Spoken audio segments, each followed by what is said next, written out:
Are you serious about driving to Alaska, or are you more interested in my drive to Alaska and driving home?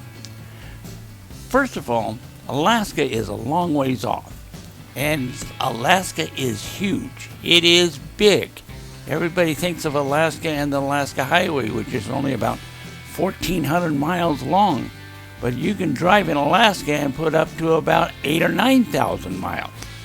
So, this is about my trip to Alaska, and yeah, you'll get some pictures and videos of bears and glaciers and mountains and this stuff. But let's talk about driving to Alaska. Okay, for a couple seconds, let's talk about distances.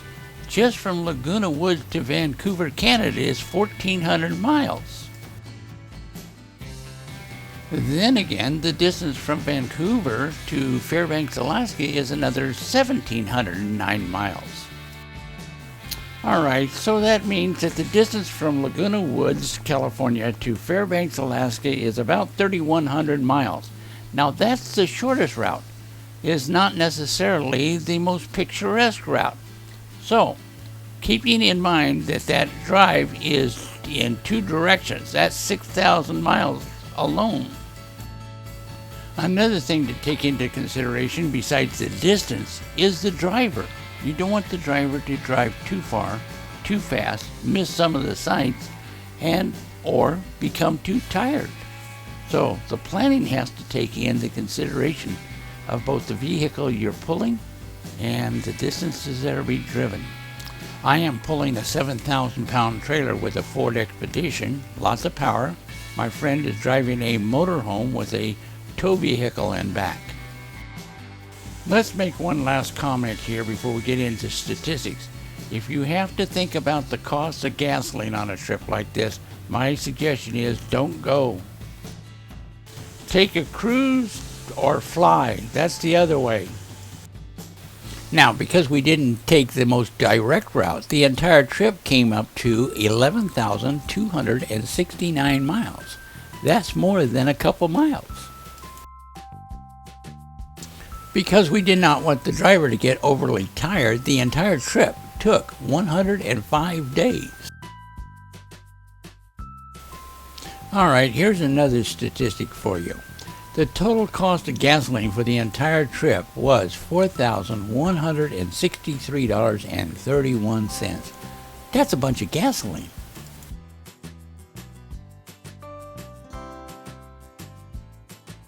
Now, a lot of people think that the main part of this trip starts at Dawson Creek on the Alaska Highway. It actually started in Laguna Woods. We went through a lot of national parks just getting to the Canadian border.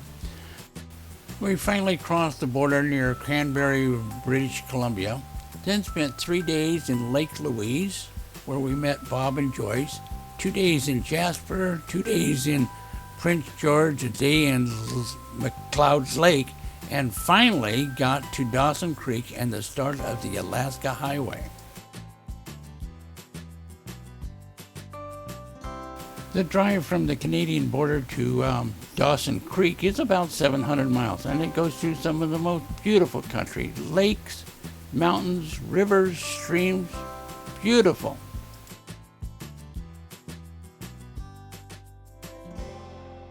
I think most people are familiar with the Alaska Highway, or what used to be called the Alcan Highway, built by the military in 1942. There is a famous circle here with a mile marker 0, and of course this famous sign, so everybody had to get their pictures taken under the Alaska Highway sign. I thought this was an interesting note. This was over the old bridge at the start of the Alaska Highway. It's no longer part of the Alaska Highway. But the Alaska Highway is now 60 miles shorter than it was originally built. Remember, during the summertime is the only time they have to work on the highway. Here and there we did run into some wildlife alongside the road.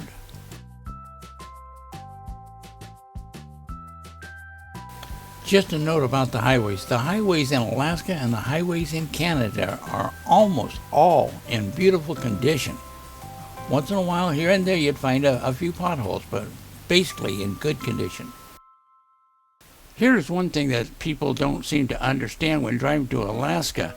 Going through British Columbia or Alberta, you still have to go through the Yukon Territory to get into and out of Alaska. Watson Lake is famous for its signpost forest. This started in 1942 when a GI set up a sign saying how far it was to certain places, and since then everybody has been putting up signs at a rate now of about 4,000 per year. It has become a tremendously large signpost forest.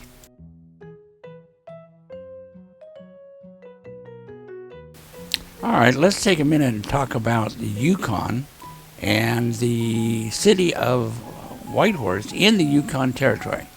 A lot of people do not realize that the Yukon Territory is a landmass about the size of California, and in 2007 there was only about 36,000 people. Now, can you imagine 36,000 people in this area the size of California? This place is extremely remote. Dorothy and I found out that we actually like parts of the Yukon Territory than we did Alaska simply because of the remoteness.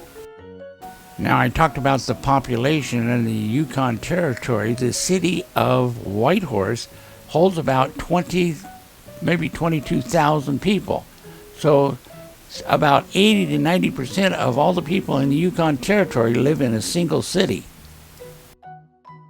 What surprises a lot of people is the road conditions in Alaska and Canada are both just excellent. But you must remember that there will be places that are under construction constantly because of the weather conditions. They can only work in the summertime. In Canada, they will have a driver go out early in the morning, drive one of these paved roads looking for potholes. If they find a pothole, they will put a red flag alongside the road warning RVers and travelers to the pothole.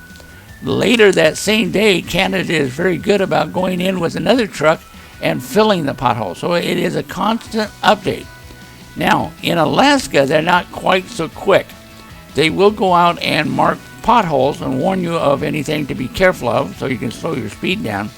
But they don't always get to the pothole right away and fix it. All right, we're still on the Alaska Highway, but we have come to the border of the Yukon Territory and driving into Alaska. So, big photo stop, everybody gets their picture taken.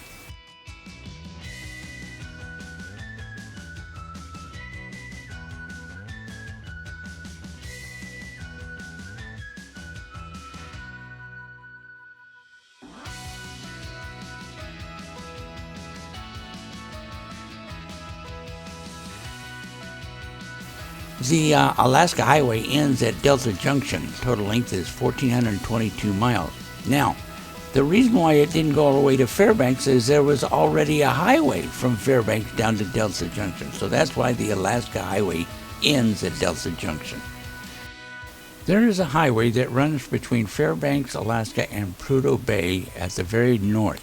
This road is dirt, and it will take you up to the Arctic Circle.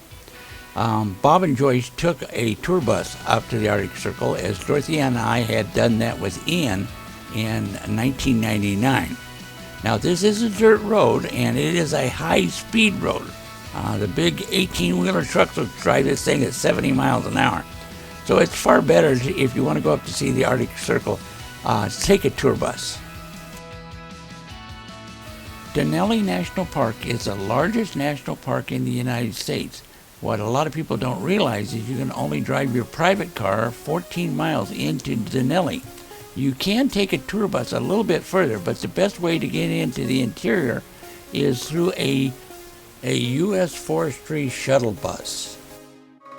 Even with the bus, you can only get about 50 miles into the park. This is only a small section.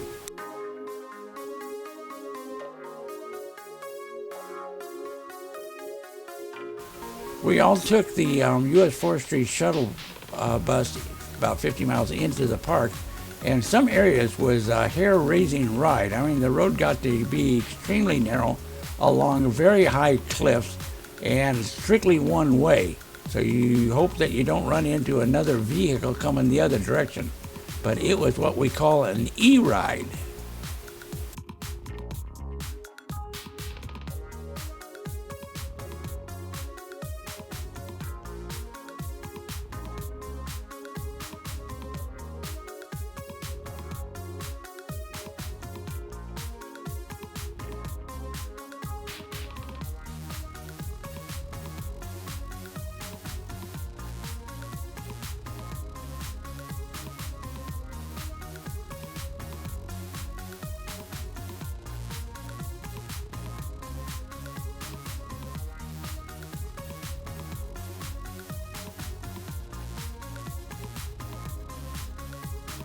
Okay, we spent a few days in Fairbanks, a few days in Denali Park, and headed down and spent a few days in Anchorage. But then we decided to drive all the way down to Homer. It's one way down and back, and then also over to Stewart, which was down and back. We came across some guys that were commercial fishermen, and they were laying out nets and catching salmon.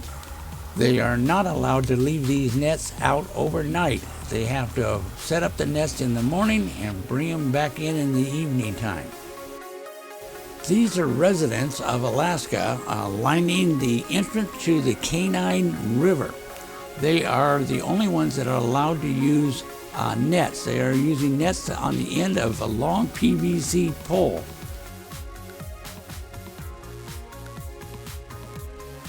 Bob and I did try a little fishing for salmon while we were in Homer without any luck. We did get down to Valdez later where we cleaned up.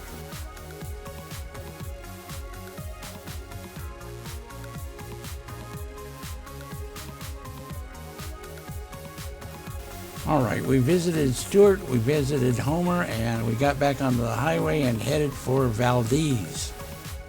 Alongside the highway, on several occasions we came across these glaciers almost coming down to the highway. It was quite fascinating to see. The drive into Valdez was excellent. Lots of waterfalls along the shoreline. We did have to use lower gears because the grade was not exceptionally steep, but that was a lot of weight on the back. Now, Bob and I went salmon fishing in the Bay of Valdez, and we caught about 30 pounds of pink salmon. Now these things are only about 8 to 10 pounds, but we've filled up our freezer in the RVs full.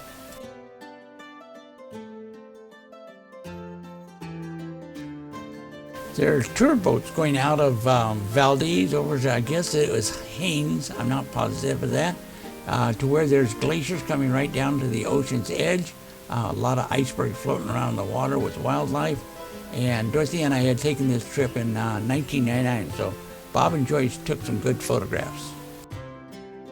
From Valdez, we headed towards Tetland Junction, and this is where we crossed over the road that we just come in on.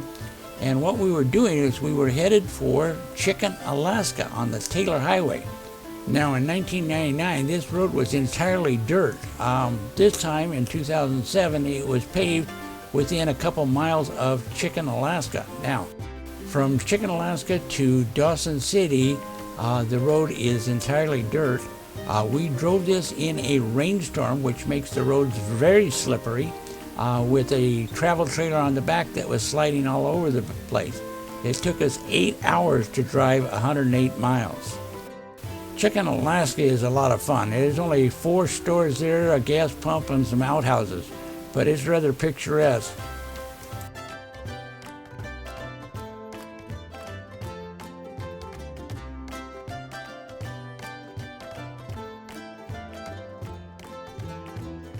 Alongside the highway, we came across these dredges out in the middle of no place. They were on former creeks and they were digging for gold and now completely deserted. Because the roads were wet and muddy, we did have to drive rather slow.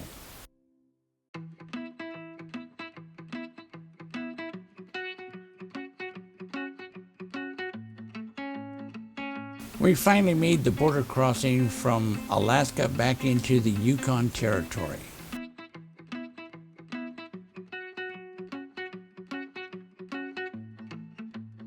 You may be surprised, but when driving a muddy road, things get muddy. Bob's motorhome and our travel trailer just got filthy. We had to hose those things down when we finally got into Dawson City with high pressure hoses. Surprise, when you get to the end of the Taylor Highway, there is no bridge across the Yukon River. It is entirely by ferry. It is free. It only takes about 4 RVs and about 8 cars at a time. There is no ramp. They simply run the ferry boat right up on the shoreline and drop down a ramp, and you drive on board. It's a lot of fun.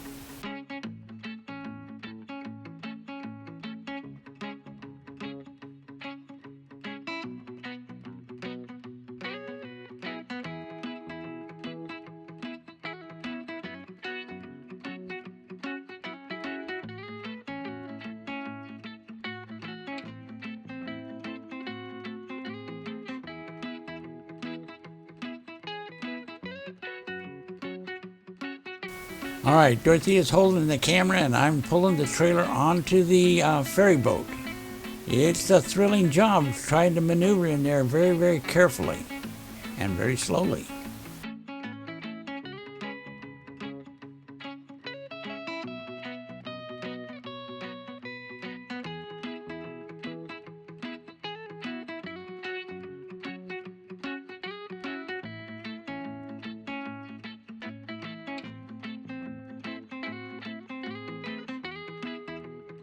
Dorothea took some photos and videos using the rear vision mirror to take pictures of Bob bringing his rig in right beside us. And you talk about being close. I don't think there was 12, 14 inches between us.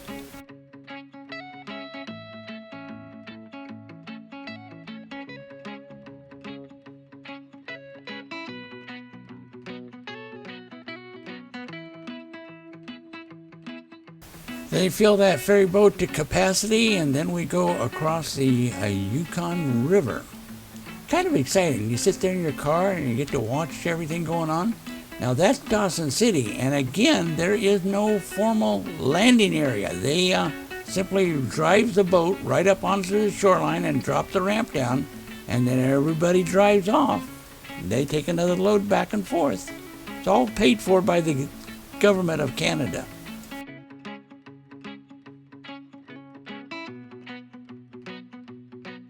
All right, this is Bob and his rig coming off of that ferry boat. That was a big rig. Okay, we're tooling down the highway. We find bears alongside the highway. It was fascinating. Our goal right now is headed for Skagway.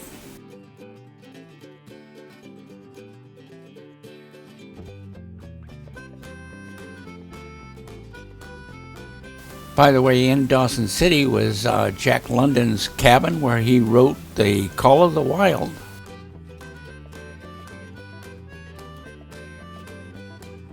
Now we're talking about the road into Skagway.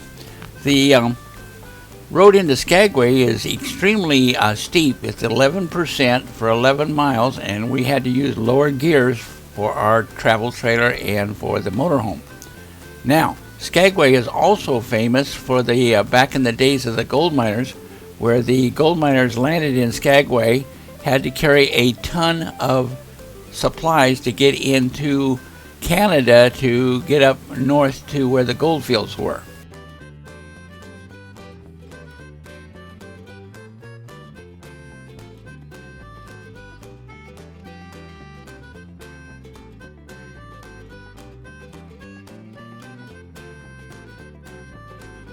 If you visit Skagway on the same day, there are 5 cruise ships in there. You cannot walk on the sidewalk. It is just jammed.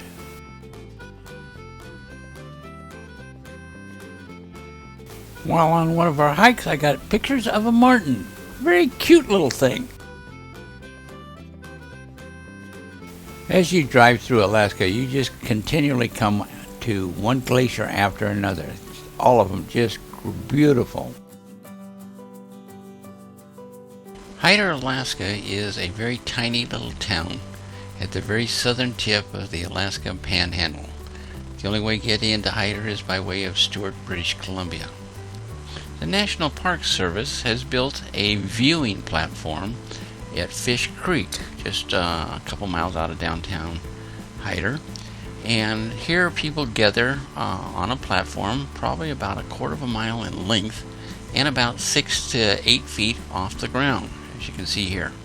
This stream is used for spawning by the salmon. It is filled with salmon at certain times of the year, and the bears come down here in groves. So let's watch the bears come down and watch them catch some salmon.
While the male grizzly is there, no other bears will come down. Not a black bear or a mother and her cubs. The mother and the cubs will stay away until the big papa bear leaves.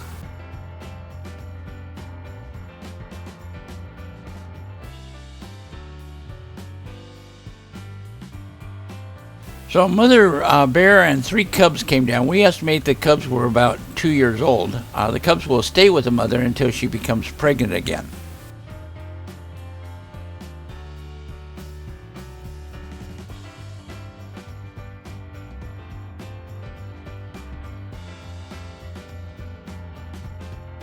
The bears really don't put out a lot of effort catching a salmon. There's so many salmon, and salmon will swim right into them, and one of the cubs here has got a hold of a salmon.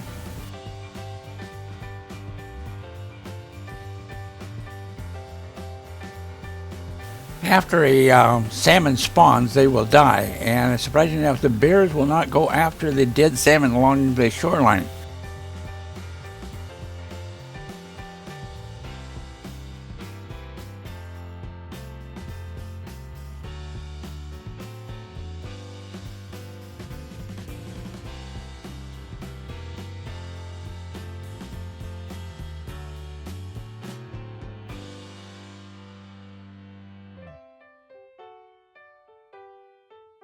I was able to capture some good footage of the bears playing.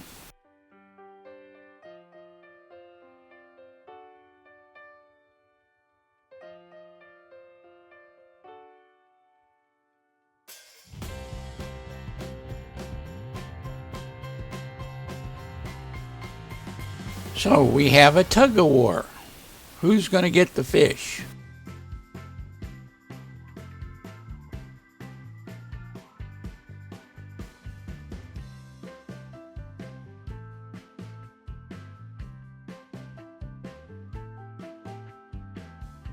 So if you're driving Alaska, be sure to stop by Hyder, Alaska.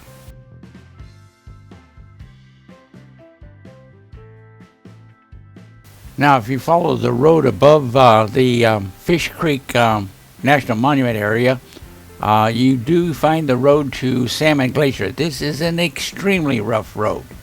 You do not want to drive it in a normal car, four-wheel vehicle, or a vehicle with high clearance, such as my Ford Expedition, was excellent. But you take this road at a very slow pace.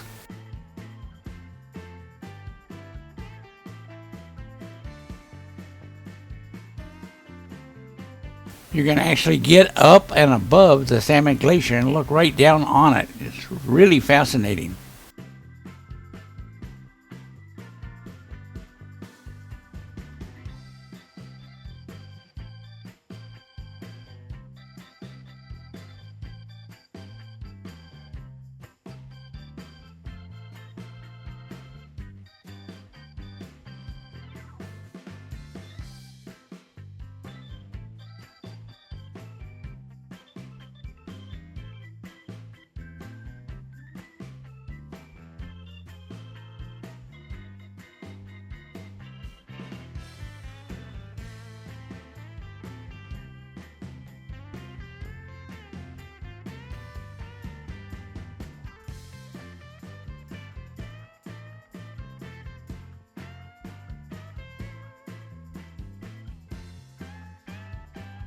Hyder, Alaska was the last stop in Alaska. Then we went down through British Columbia, hit the state of Washington, got on the Coast Highway, followed that all the way down into California, cut across over the Sierras, ended up over on the June Lake, where we closed out our trip with Bob and Joyce.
The original video is 2.5 hours in length. Contact Chuck Hale at the Laguna Woods Video Club if you want a DVD copy of the entire trip.